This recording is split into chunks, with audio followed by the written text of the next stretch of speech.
এই পৃথিবীতে দায়িত্ববানরাই বেশি সমালোচনার শিকার হয়, যারা দায়িত্ব নেয় না তাদের কোনো দোষও নেই। একটা ঘটনা বলি আপনাদেরকে। এক রাজা একবার তার কর্মচারীদেরকে বললেন যে রাজ্যের সবচেয়ে গুরুত্বপূর্ণ মহাসড়কের মধ্যে একটা ভারী পাথর দিয়ে দাও যেন মানুষের চলাচলে বাধা সৃষ্টি হয়।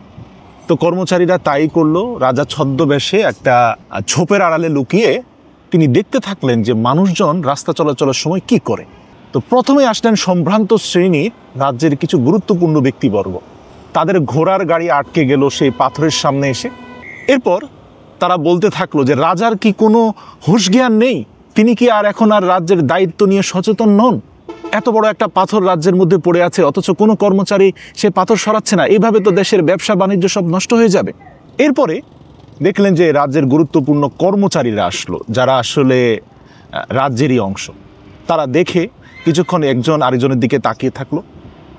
তারপর বলল যে আসলে খুব দ্রুতই পাথরগুলো সরিয়ে ফেলা উচিত। রাজা হয়তো বিষয়গুলো ভালোভাবে এখন আর নজর দিচ্ছেন না। এরপরে তারা পাশ কাটিয়ে চলে গেল।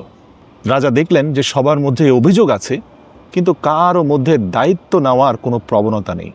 রাজা দীর্ঘ সময় ঝোপের আড়ালে বসে তিনি বিষয়গুলো পর্যবেক্ষণ করলেন। বেশ কিছুক্ষণ পরে একজন শ্রান্ত ক্লান্ত সবজিওয়ালা তার দু চাকার একটা ঠেলা গাড়ি দিয়ে সবজি নিয়ে রাস্তা পার হচ্ছিল। পথে সে পাথর দেখে কিচ্ছু না বলে একপাশে তার সবজির গাড়িটাকে রেখে প্রাণপণ চেষ্টা করে সে পাথরটাকে সরানোর চেষ্টা করলো।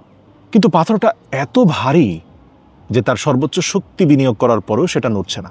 তারপর সে বলল, যদি আজ আমি এ পাথর না সরাই, আমি যদি দায়িত্ব না নেই, তাহলে কে নেবে?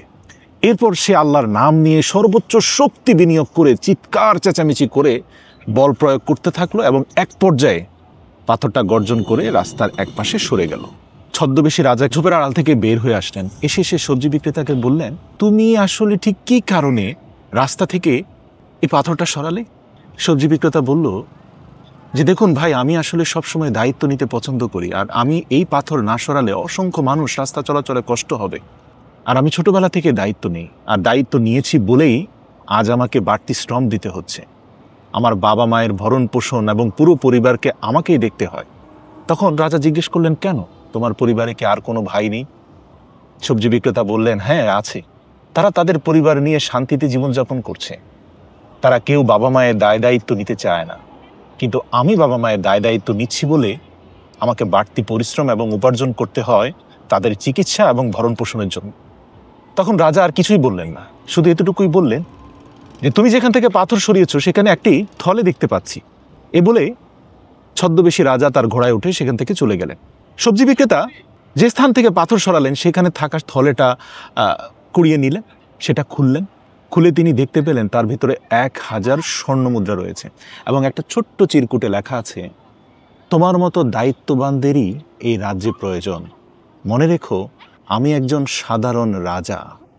আমি ঝোপের আড়াল থেকে তোমার দায়িত্ব দেখে যদি 1000 স্বর্ণমুদ্রা দিতে পারি, যেই মহান সৃষ্টিকর্তা আশরাফুল মাখলুকাত বা সৃষ্টির সেরা যে মানুষকে পৃথিবীতে পাঠিয়েছেন খলিফা, প্রতিনিধি বা দায়িত্বশীল হিসাবে, তিনি দায়িত্বশীলদের জন্য কি দিতে পারেন।